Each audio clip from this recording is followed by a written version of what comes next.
I'm so excited to bring you the first interview from the Unchartered Safety Series for 2025. Today's guest is someone that I know personally and professionally. Her name is Sarah Cuscadden. She is the GM of HSC at AGL, and she is an absolute weapon. In a very short time, Sarah has made an unbelievable career in safety, and get this, she's one of the few people I know that actually studied safety and didn't just randomly land in it. I think you're going to find today's conversation to be insightful, funny, and a plenty to learn from.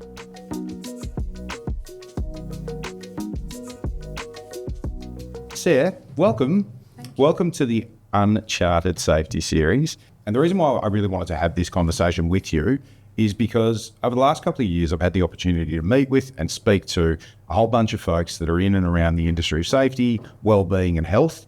And what I've always enjoyed is the people that are making the strategic changes that are happening across businesses all around the world. And you and I get along pretty well outside of this environment. And we also tend to see eye to eye in the world of well-being and how people need to just be treated at work.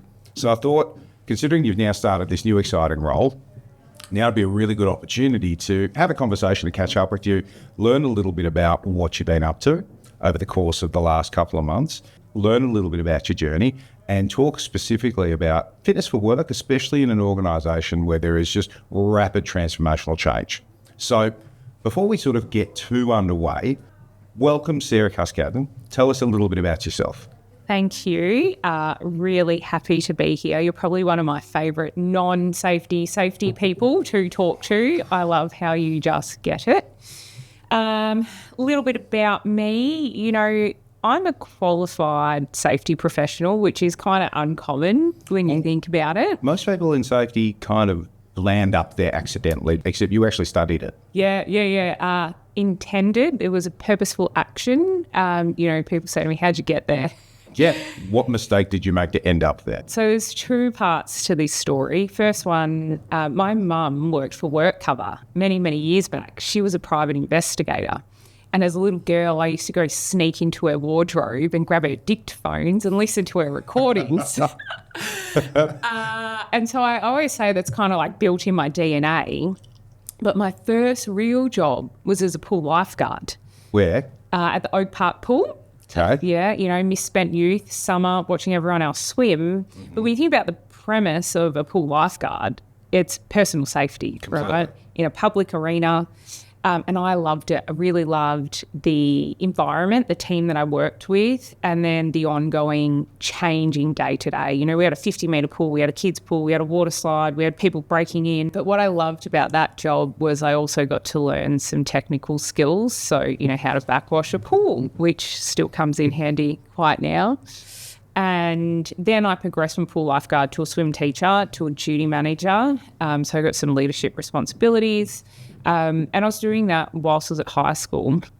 And there was actually an opportunity for me to take a physiology scholarship. And my parents were like, you should do this. This is great. You've got your university all paid for. And Fantastic opportunity. I said, I'm not quite sure. I love doing sport and I love all my exercise science and things like that. But I don't know if that's where my true passion is. And there was a little bit of, maybe I'll go and do occupational therapy. And my parents said to me at the time, why do you want to do that? And I quickly realised that you get a great set of skills, but the application of them later on was more in a clinical sense once an incident or injury has occurred, whether it be on the road, in a workplace or an at-home accident. And what kind of flushed out in conversation with my parents was it was more around, you want to prevent things from happening. And so kind of organically with where my mum had been in WorkCover and, getting out the actual career cancelling book, like, oh my God, I am one of those people who was like, the career counsellor actually worked for me. Yeah. Said, RMIT have a degree in occupational health and safety. And I went, I'll go give it a shot. And I got there and there was a great bunch of people, half of who you probably know now. And we had a really good connection. The first thing that we learned at university was we got to go out to workplaces. Yep. You got to see the risks, the dynamic nature. We were at abattoirs, we were at mines, we were at precast sites, then we would go to corporate offices. So very quickly went from working in occupational health and safety is so dynamic. Correct. You built a set of skills, your framework, and then you can apply it anywhere. And I never looked back. And then once you'd studied, was there a particular area that you really wanted to get into, a particular industry, a particular group of people? Yeah, for me, it was I wanted to work somewhere dynamic, like in an industry that was dynamic, fast-paced and high risk. And the reason was that you could have more impact, I felt. Yep. You've got your physical risks up in your construction sites, like an 80-story construction site, tower cranes, falling objects, multiple people, compared to, at the time, an office tower. Yep. People say, oh, you're dealing with the slip, trips and falls. So, you fast forward 20, 25 years, and now we understand the psychosocial health and wellbeing impacts are actually just as bad, if not worse, than your physical, particularly because you can't see them. So for me, I was very targeted in I either want to work in manufacturing, construction or mining. High risk. So long as that there are the right processes and frameworks and controls in place. Did you see yourself as someone that was really going to go out there and change the world, or were you one of those people going, I'm just here to learn? I'm curious. A bit of both. Yeah. I think my ambition made me realise how you need to stop and learn. I still remember my first day walking onto a construction site, and it just hit you in the head. You go, oh my God, I know nothing. And then you quickly go, right, you look around, you go, who can I go partner with to actually help me learn? You partnered up with some people, you buddied up. Yeah. And what was the first thing you did? Did you go up on a crane? Where did you go? Pretty much I stayed out on that construction site, right? Everyone else is out there on their computer doing these emails, and I'm like, I just got to stay out here, right? And I was like, I want to do this, I want to see that, help me this, I want to learn this. I actually, my first year, went and got my forklift ticket, my Mac, which is a lift that runs up and down the building, my elevated work platform license. I still remember trying to learn how to drive a forklift. My God, it was so funny, but it brought so much credibility, right? Of course. Because generally, safety professionals, when they're thinking about change, they most of the time haven't done the task, right? That's they might have correct. spoken to someone about Well, it. they've read a manual about it. Absolutely. And what I quickly realised, I entered construction in 2004, 18-year-old female, still pretty male-dominated industry, right? I learned, hey, you got to get some street cred here. And the only way to do that for me was to actually go and do it, Yes. Yeah. That you had a reason to be there and that you just weren't quoting something from the risk assessment that some other bloke had done. Yeah. All right. What were some of the challenges you had to overcome to be able to feel that you fit in? Yeah, I mean, if we're talking about back in 2004, let's peel it back. the first challenge is I didn't really realise how much of a minority females were in the construction industry. So you had to quickly adjust to that and go, oh, right, do I need to change how I'm behaving here, or will people just adapt to me? So that was a daily change, a daily thought process. Because it would have been quite confronting at various times. You're still an 18-year-old woman at that point in time, regardless of whatever you've learned, regardless of whatever your role says on your badge or on your lanyard, you're still a girl in a construction zone. So that would have been fairly confronting from moment to moment. Yes. I quickly went, right, where are all the other chicks? No, we haven't seen one in that decade. Well, it was kind of like a nightclub, right? I went and hung out at the toilets, right? Because that's where you kind of bond, right? And I remember to this day, I met this PM. She was there. We're still really good mates now. And I was like, so what do I need to do to survive? Do you know? And what were the couple of pieces of advice she gave you? There were tips around perception, be aware that females are perceived differently. That's just how it is. It's not right, but just really think about if you're coming in, you're new, you're trying to push a point, you're trying to make safety change, think about how you go about that message. Go along to get along. Yeah. And once you've engaged trust, demonstrated that you've got some sense of credibility Yep. and the fact that you're curious and interested, then maybe you might actually be a trusted voice.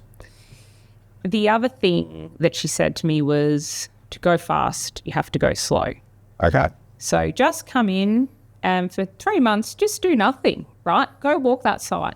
Go say g'day to every person, know who has a strawberry Big M, know who has a sausage roll. Get out there and know the people. Isn't that unbelievable that it's the same thing for us? When we put physios on site, when I used to be a physio on site, that a lot of the shift supervisors and team leaders would ask me, how are you going to engage people? And I would say, literally, I'm just going to watch and see, and I'm going to go and learn about everyone.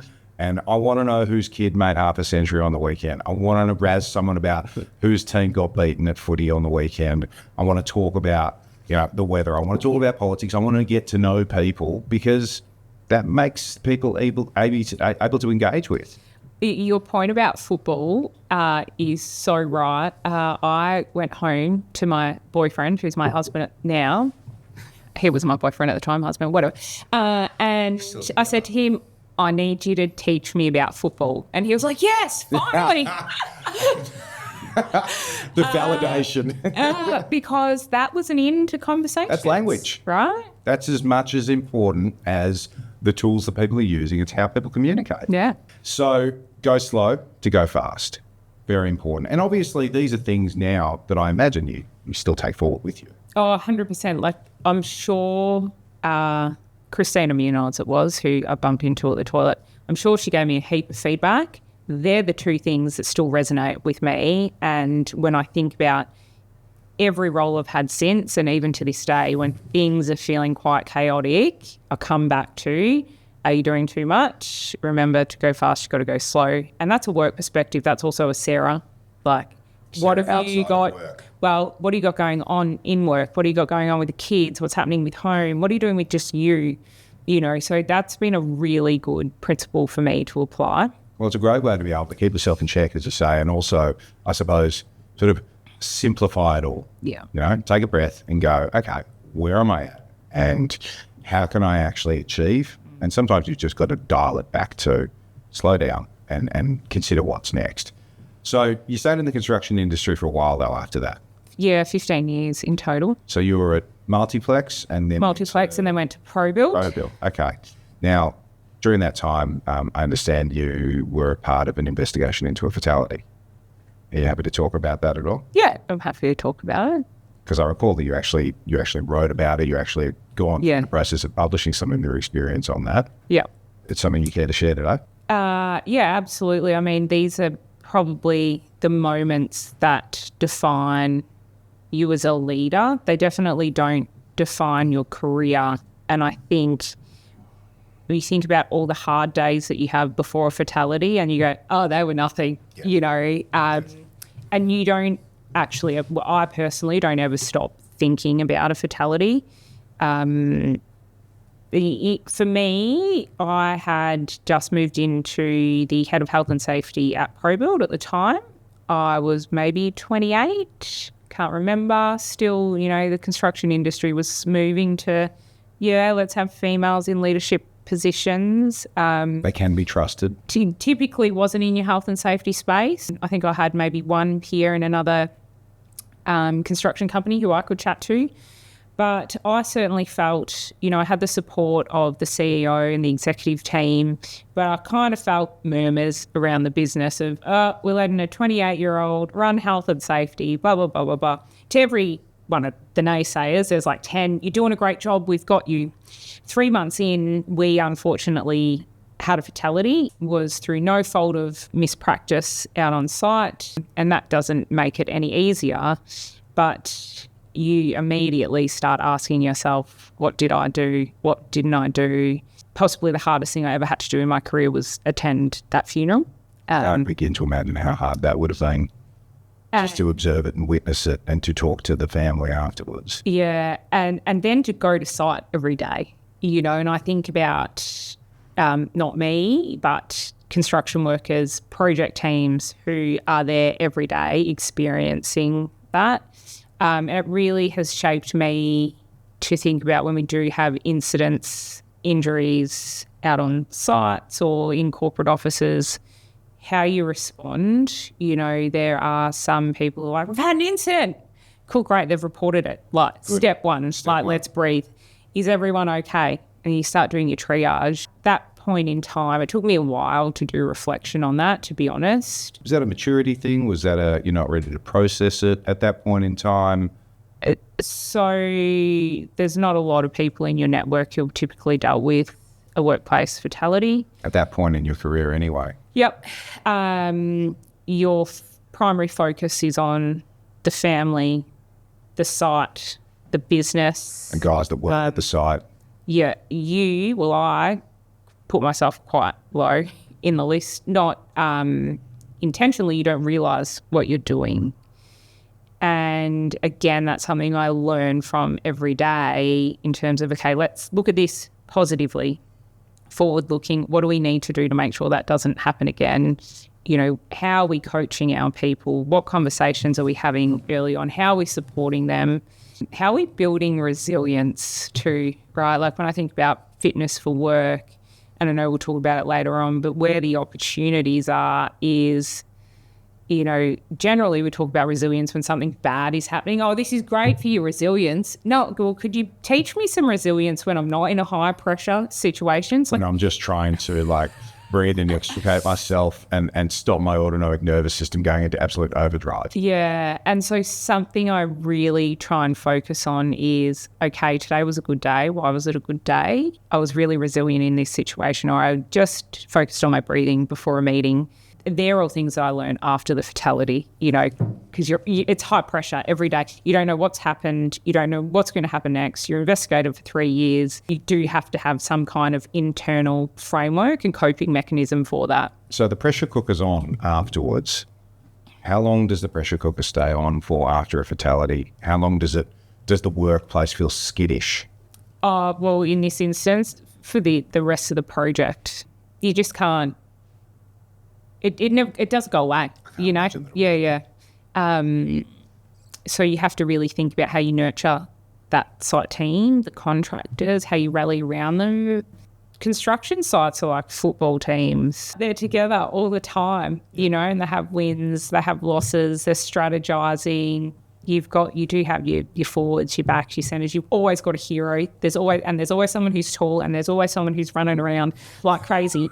But the project finishes, and you're still carrying that experience, right? That doesn't go away, and you then move into, I'm going to go erect some structural steel on this project. Oh shoot, that's pulled up a whole heap of memories that I thought were gone. Yeah, you know. So you really. I think as a profession, we share learnings. Don't really talk about the impact to the health and safety team, like this, and even, you know, to the operational team. In fairness, right? Like it's just this assumed, she'll be right or he'll be right, or we'll get EAP out there. The cure-all. Yeah, and then it's how you get your group of people to band together, I think. So I think one of the interesting things that you brought up there is that there's a very good in response, you know, businesses that you've been a part of and others in our network that have also spoken to similar experience, that have been a part of investigations into fatalities, have witnessed fatalities, have had to speak to family members after fatalities and have to counsel, you know, plenty of colleagues after fatalities across manufacturing, construction, mining, and even in office work. What's interesting when you hear people's stories is they often tell the story of what happened. And it's almost like they do a forensic review of almost like a scene-by-scene play of where the Swiss cheese holes sort of all aligned. And what's often missing from those reflections, and I appreciate anyone that's happy to share that story, whether they're in a book or on stage, or even just in conversation, what's often missing is how it made the individual safety person feel. And how it sits with you and how you take it with you, and how you use it as something to, you know, position yourself and develop resilience from, and also something that, you know, what you learn from it. So I imagine then that, you know, by this stage, you know, by the time you finished up working in construction, would have been 15 years. Yeah. Has there been any other fatalities that you've had to be a part of dealing with or investigating post then? No, so at that point in time, that was probably the worst experiences of my career. You kind of touch wood when you say that. I then, shortly after that, when I say shortly, a couple of years, we moved into the COVID era. Yeah, that sucks. Let's put it out there. I think anyone that said it was fun really didn't live in Melbourne. And this is an interesting point, because you spoke about no one ever asked, how's the health and safety professional going? COVID was the rise of the health and safety professional. Isn't that really interesting? And I spoke about this with a few of my colleagues. Like, COVID kicks in and the health and safety professional goes from being this person that's a doer on site and a real, a bit of a fanboy, a bit of someone that's sort of a rev up guy that's sort of floating around the sites and engaging with people and help spreading a message. But all of a sudden they've got a seat at the table. Yeah. They're sitting there talking to execs, sitting there presenting to boards and saying, guys, this is your risk. Yeah. This is the real box of dice of it all. So that might have been a big transformation for you. Yeah, and so for me, that was a really busy time in, hey, we've got these framework and safety tools that we use for physical. Do we just apply them the same in a, health and well-being sense? And the simple answer was, yeah. Like how we approach safety, whether it be physical, process or psychosocial, we've got a toolkit here. We're ready to go. Okay. So, but there are significant differences. Significant differences when it comes to talk. I mean, there's a risk. You can engineer that risk. Sometimes when it comes to, engaging with a colleague or engaging with a supervisor, a channel partner, whoever it is, that's really hard to actually find a way in which where you can actually speak in an environment where you feel like you're being heard and that it's safe to speak. So from a business perspective, like working in a business, we looked at what are our risks. Right? So when we say we're in COVID, where are you at this point? I'm a pro build still at this time. Yeah. We've got about 20 construction sites running, but the problem we were experiencing, all of our peers, other construction companies were experiencing, and we had to really get together. There was a cohort of health and safety professionals who just got together with some WorkSafe, I wouldn't call them inspectors, but people from WorkSafe, people from some unions, people from universities, and said, right, what are we going to do to keep this going? Yeah, these sites have to stay open. The state's saying that things are going to keep going. Yeah. You're right. How did you go about that? We went about it exactly the same way we would a physical risk. We sat down and we said, what are we dealing with here? We might have had all the answers at the time, and I probably make it sound so much easier because you're not in the thick of it. But the approach that we used was consultation, bring everyone together. What are the risks? What are some of the potential controls? What are the risks of those controls? What are the cost benefit analysis? How do we safely keep construction going within the parameters? No different to, hey, we're putting up a tower crane. Who do we need for it? What are the risks? What are the controls? But that point in time was when you actually were at the board table, you got people listening, and they could see the value in health and safety professionals. I think that what COVID did was that not only did it put the safety professional at the table, at the board table, at the exec table, but what it also did was it really forced safety as a whole industry to really lift up and go, this is how we define our cost benefit. This is how we actually help build commercial business cases for safety initiatives. Because before then, it was always a budget you had to apply for. It was always a business case that some other person presented on your behalf to be able to access funding. So it would have been a really big shift at that point. And it would have come, I imagine, with its own dynamic, because all of a sudden you're having to report at a whole new level. It turned health and safety professionals from the police person to the problem solver, right? And you had the data. You had, here's how many cases we've had on site. Here's the contract tracing that we've done. Here is the anecdotes. And you had everything together to be able to say to your board, here's a recommendation. Here's 3 things. You might not like any of these 3, but this is where we're at the moment. Let's talk about them.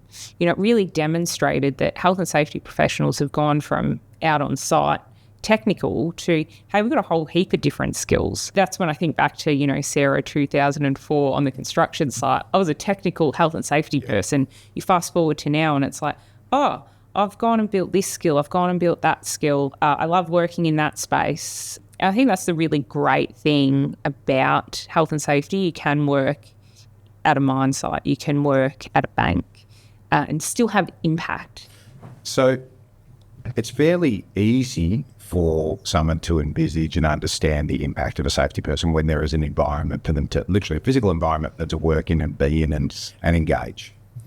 But then you go on and take a role with Amazon, and you're in a global-based role, most of which putting in place initiatives that are coming from overseas, and it's still COVID at the time, which means that you're not going out to sites. So you've gone from being the safety person that has been the technical expert, you've been on the ground, you're consoling with people, you're engaging with people, you're talking footy with people, you're with your peeps, the big guy, the little guy. So now you're in a role where it's you in the lounge room. How do you engage? How do you stay motivated? Well, number one, it was my dining room table because I can't get motivated on the couch. No, you get motivated. Yes, so Number two, you map out who are my stakeholders, right? Where are they? What do I need from them? How do I connect with them? And sometimes you've got to call it out. Hey, mate, I am in Australia. Your 5 p.m. is my 5 a.m. What can we do? Where can we meet in the middle?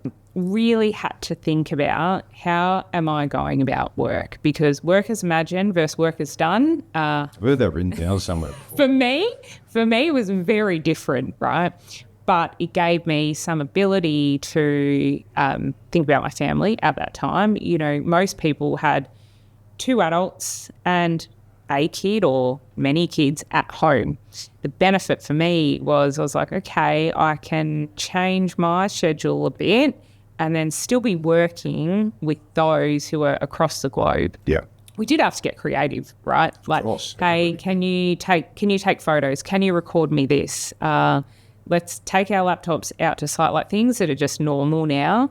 And I think it's having the confidence to call it out too, right? After having gone through my construction experiences of being a minority, you go to a business like Amazon, which is amazing because there's 1 million people there.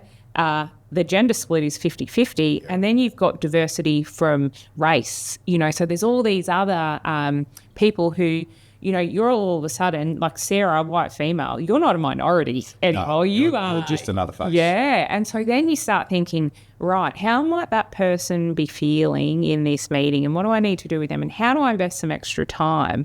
And so when I joined Amazon, I was really purposeful in doing that stakeholder mapping, understanding what I needed from people and what they might have needed from me, and really calling out, hey, I'm making this extra effort here. Let's have a compromise. Can you make it there? And did you have a team that was working for you at that point in time, or were you sort of someone that was just engaging with the business at that point, almost like a partner? No, so I had a team of people working with me, and then I was also partnering with the business. And I think one thing that was really important was being open to what we're doing today, like literally today. Right now. Yep. And how we go about it could be very different tomorrow. Because Amazon this was still in COVID time. Amazon was keeping the world going. Australia was an emerging market for it. I think it's still there, yes. technically. Yeah, yep. But at that time, it was literally boots on the ground, one or two DCs, and that's it, fulfillment centres, and that's it. Yeah. And, to put in perspective, I was here in Oz, my manager was in America, and I had a global remit. So it was always running. I had to really think about, how do you use your team? Where do I need to support my team? What's the best value for me? How do I not get burnout? All these things start going through your mind. And it's not until you I would say in the second quarter of football, we go, oh, hang on, I'm noticing some of these things. I need to stop and pull out, slow down. Well, it's almost like in that first quarter, you're just in the game. Yeah. You're breathing, you're running, you're trying to get involved. Yeah. Trying to make a contribution, whereas you're right. And once the game sort of settles in, and I imagine as well, within the first few months of your career there, you would have been like, okay, let's stop, take a breath, and consider where are we at. Yeah. So what were some of the things that you took with you from the construction industry, and what were the things that you're like, I've got to leave this behind because it's not going to work here? Well, it's a tough question. You may have taken nothing with you. Let's talk about what I left behind. The benefit about moving from construction into fast-moving consumer goods is your technical tool belt is not as strong right? Like, because I'm used to pouring concrete and steel and plasterboard and paints. Yeah. Which can be great, but it can also cause you to get into the detail. So I left my technical hat. That wouldn't have been easy. Or were you happy to? I was at a point where I was happy to, because sometimes knowing too much It's never been a problem. Yeah, couldn't zoom out. I don't mean that arrogantly, knowing too much. When you have done something for so long, you kind of become blind. So I was very cognizant of leave your technical skills here and come in and lead a team. Yep. Right? What did I need to bring with me? As a leader, I had never led someone remotely, right? I had never led someone in a different country. I had never led someone in a different time zone. And I had my manager on a different time zone. So, and also I've got a 1-year-old as well. So you went from being the doer to the advisor, the guide, the mentor, the manager. You must have learned from making mistakes, though. Oh, absolutely. Care to share anything where you're like, oh my God, I can't believe I did that? I can't believe that I got up on, like 2 or 3 a.m. to sit on calls when I should have just trusted my team to do it. Yep. And you think about, what message does that send your people, right? Hey, she's got up at 2 a.m. to sit on this call, which is really, I don't know, probably not that important. You don't realise the unintended impact and effects of I'm just going to be a good leader, Yeah. And it took a little bit of asking for feedback from my team. Okay. They're like, hey, we got this. Sarah, we would rather you help in this way. I'm like, brilliant, beautiful. You've just told me how I can be a good person. So that's a really interesting thing you bring up, because firstly, a lot of leaders aren't very good at asking for feedback. Well, sorry, most good leaders are excellent at seeking and taking on feedback and utilising it to be better. Not an easy thing to do when you're a new leader, though. Did it take you a long time to sort of be comfortable enough to be vulnerable enough to do that? So when I was at Amazon, I wasn't necessarily a new leader. I had led teams, but it was as a new leader leading remotely. That's what I mean. Leader doing something. Yeah, kind of feels a bit clinical. You're on a screen. So you got any feedback for me? It's kind of like you're going through the meeting checklist, right? So you got to kind of think about how you can inject it in the conversation with it not being, oh shit, we got 3 minutes left. You got any feedback? Exactly. I've got to tick my feedback. That's great that they feel comfortable enough to actually, in the way in which you created the right environment for them to actually give it to you in a way that you could take it on. How do you think that, was it an immediate turnaround? Was it an immediate change for you? One of the things I learned from my manager was start your meeting with how you're feeling. Okay. How you feeling, as in like, I'm exhausted today, so don't give me any shit. And it could be anything, like how you feeling. Hey, home's really shit. Work's good at the minute, home's really shit. So just if I'm backing off today, that's why. And it really kind of set the tone as to how to do some curious inquiry, how to perhaps think about the ordering of your questions when you're having a one-on-one.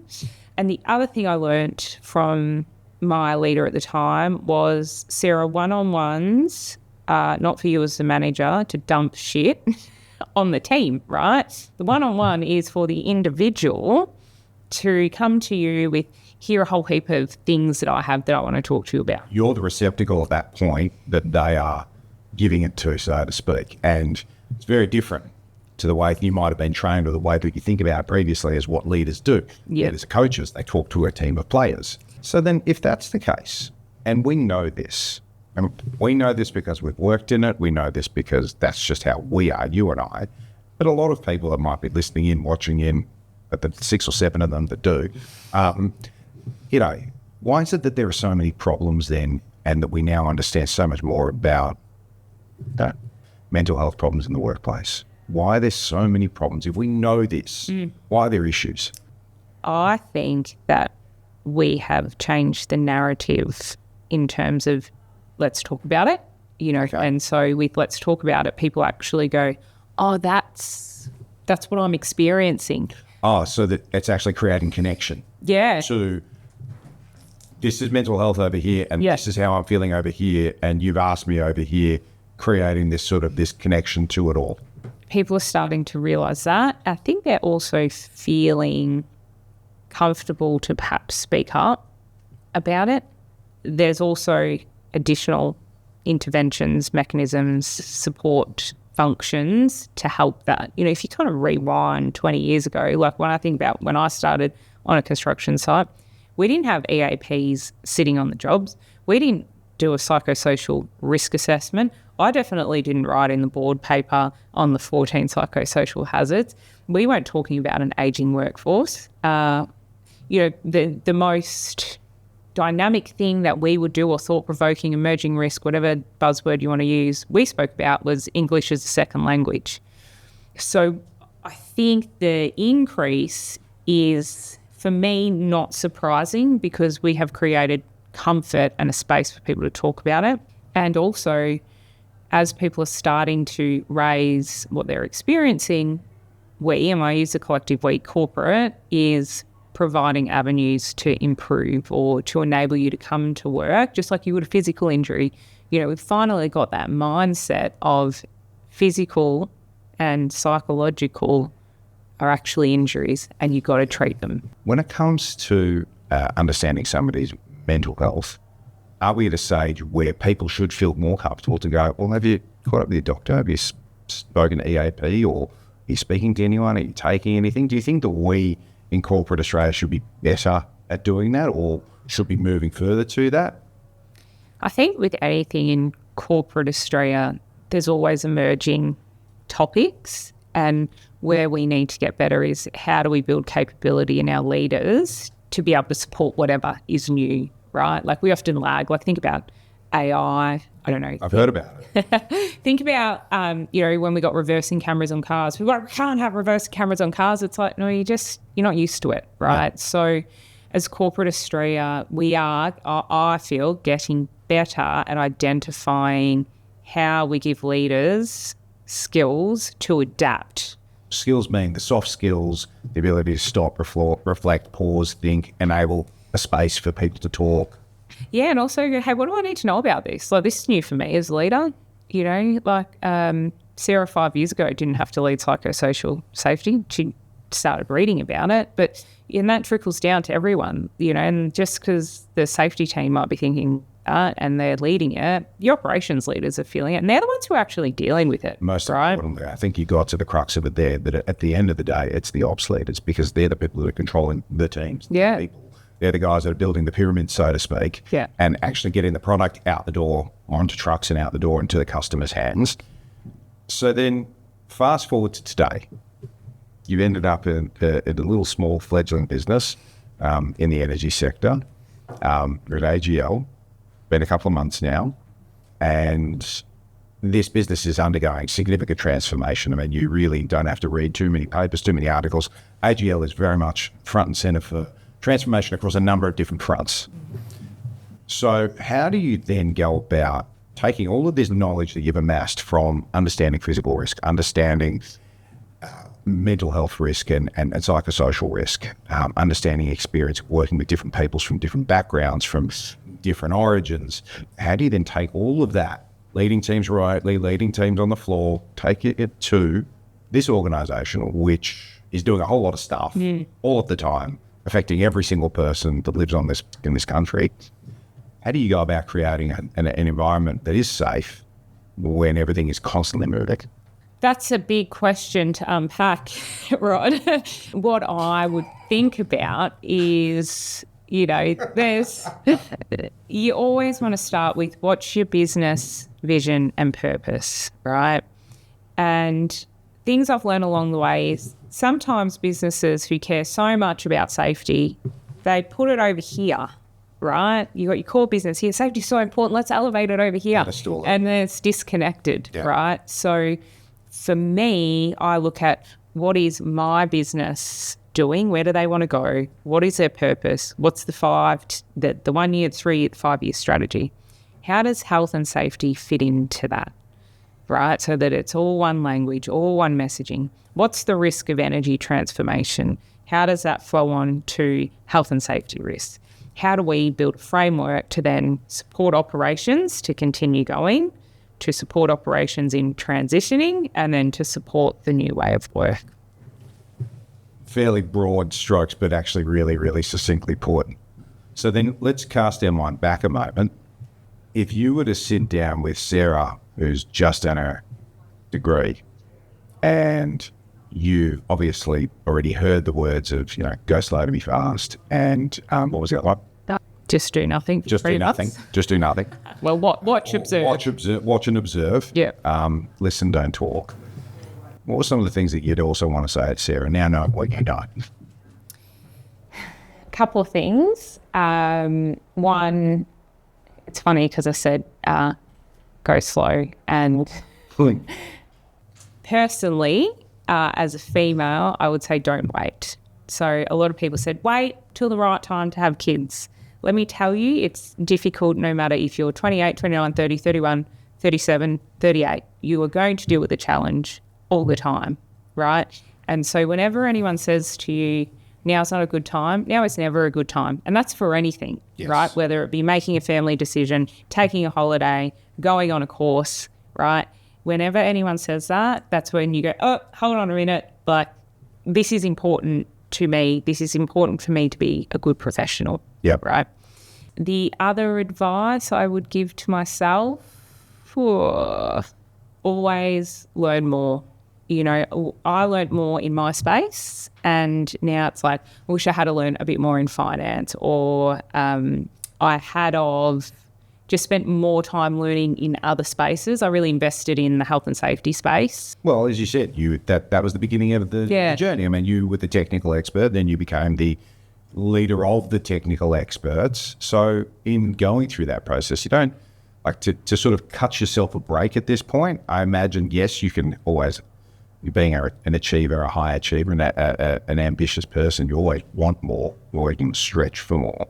But there's also the opportunity to be able to pause and reflect and go, well, now is the right time to learn more about finance, or learn more about governance or leadership or marketing or whatever it is that's going to be important to your role today. So I imagine finance plays a much larger role in the way in which you think about things and advise, whether it's people in your team or people that you're advising at an exec level. Well, Sarah, I got to say, it's been a super insightful chat. I really, really appreciate you making the time just to have a chat with me about it, because I've observed what you've been able to achieve in your career, and insofar, it's been amazing to watch, and I'm really excited to see what you're doing within your organisation that you're working with at the moment at AGL, how you're going to go about assisting in that transformation, because I appreciate it's not one person's job, but it's an entire organisation. But I think that safe to say that the place is in safer hands with you sitting there. Oh, thank you. It's been great chatting. Thanks for having me. No worries.